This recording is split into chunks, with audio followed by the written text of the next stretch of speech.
Hey everybody, it's April, and today I want to continue my discussion about why you should plank at work and how to avoid being a desk potato. So I'm going to start on my hands. You can start however you want, even on your forearms, but then you want to choose one and try to hold it for at least 30 seconds.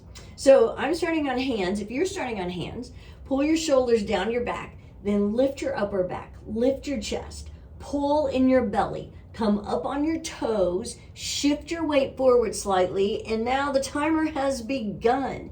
And then a reminder, once you're in your plank, you want to do all of that again. So press into the floor again, separate your shoulders so you're actually broadening your upper back, pull in your belly, tighten up your glutes. So you notice I had to lower my hips just a little bit just then.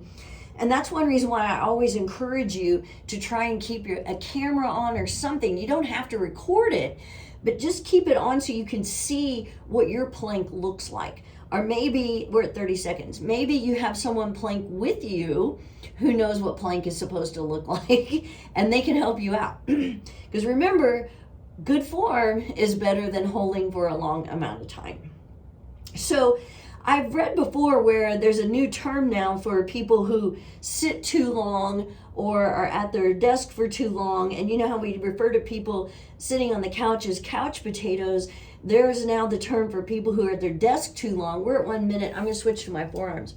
And they affectionately call them desk potatoes. And you don't want to be a desk potato. And there are a lot of good reasons why you don't want to be so sedentary. For one thing, it increases the chance of having health problems. And you don't want to do things like that. It can increase the chance of having heart disease or diabetes. And so one way, you don't have to plank, but that is a great way that you can get away from your desk and do something that is giving you an all-over body workout insofar as strengthening your arms, your legs. You're getting a little bit of cardiovascular activity going on. And so that is one great thing you could do. That's not the only thing you could do. You could walk around your desk. You could walk down the hallway and back. Sorry, I had to reposition a little bit. We're at 2 minutes, so I'm going to come back to my hands and I'm going to do side plank. I was even reading one article where it said that sitting is now considered the new smoking. And we're meaning that it has so many bad things that can happen to you from sitting too long. So if you're not smoking, but you're sitting too much, are you really helping yourself out? We're coming up on 2:30 and I'm going to switch sides. Here we go. Also, sitting too long, being a desk potato, can cause you it increases your chances of being overweight. And that makes sense if you're just sitting.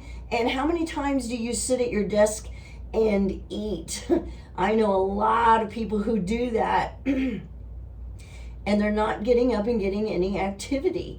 And you want to make sure that you're trying to stay in shape. You want to try and get a little more of a workout in 3 minutes. So maybe you don't have the gym at your office. I'm going to lift a leg. It's like, what are you going to do now that you're on your forearms? So let's say you decide, okay, I need to start doing more and pushing away from my desk. How do I get started planking?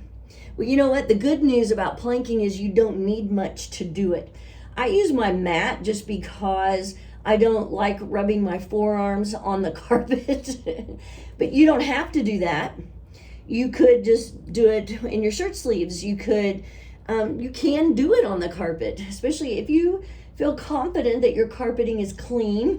Why not?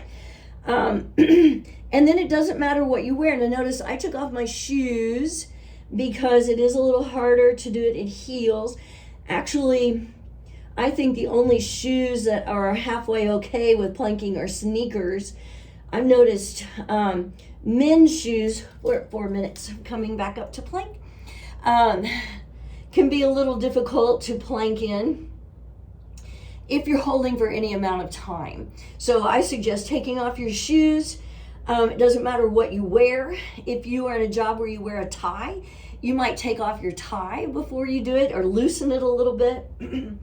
But it doesn't matter. I mean, today I've got on my skirt, my worktop, and I'm just planking away at the office. And it doesn't matter where you do it. I mean, like, I just have a small area here in my cubicle area where I'm planking. Granted, I'm in here by myself, so I'm not disturbing anyone at the moment.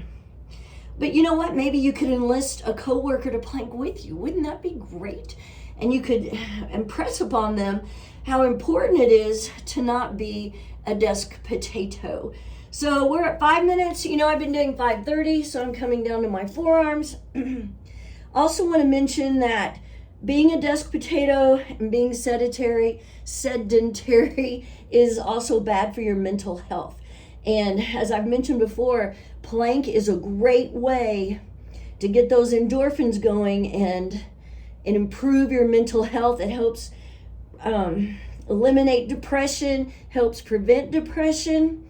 And, you know, if you stop working out at all, and you are way too sedentary, you're going to have the bad effects. And one of those is in your mental health. So get up, move, plank if you like. You know, when you get done, sometimes I like to move my arms across my body like this, just give myself a little stretch.